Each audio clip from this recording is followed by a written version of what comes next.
What better way to understand history than to watch it yourself? The San Francisco-based Internet Archive is launching a new drive to make the lives of famous people more accessible, especially to young people. As KRON 4's Brian Shields shows us, the archive is starting with one of the century's most controversial figures, Dr. Timothy Leary. I think we need, at this time, a new philosophy. Whether Timothy Leary was answering questions from inside the walls of Folsom Prison, the natural state of the brain is chaos, or offering an explanation of the inside of the human brain. Complexity. The one-time UC Berkeley psychology professor turned LSD guru to one generation and mega villain to another remains a polarizing figure to this day. You can now explore this man's life online at the Internet Archive. Brewster Kahle invented one of the first internet search engines and later founded archive.org. At a San Francisco party to launch the Leary Archive, he told me that many of the people who created the web looked to Timothy Leary for inspiration. And it's some of the philosophy and the ideas of Timothy Leary and the other people at the time that took this technology and made it all of ours. And so I think if you're enjoying the internet today, you're enjoying the legacy of Timothy Leary.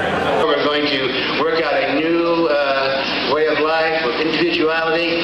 The Leary Archive includes about 250 hours of video and 400 hours of audio. For a while we had this idea that we wanted to start a project called the Rashomon Project. John Perry Barlow is a writer, artist, political activist, Grateful Dead lyricist, and longtime friend of Timothy Leary. I, Barack Hussein Obama, do solemnly swear.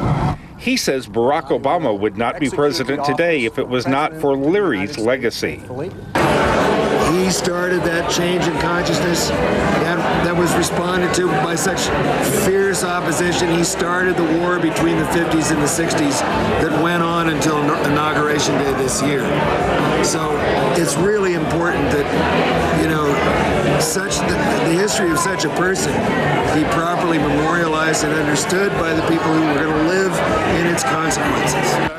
Some critics blame him for generations of drug abusers, but a former colleague says Leary and the 60s are badly misunderstood. The 60s are sort of seen in mainstream media and a kind of a overall paintbrush of irresponsibility and hippie dropout, revolutionary, flaky kind of thing.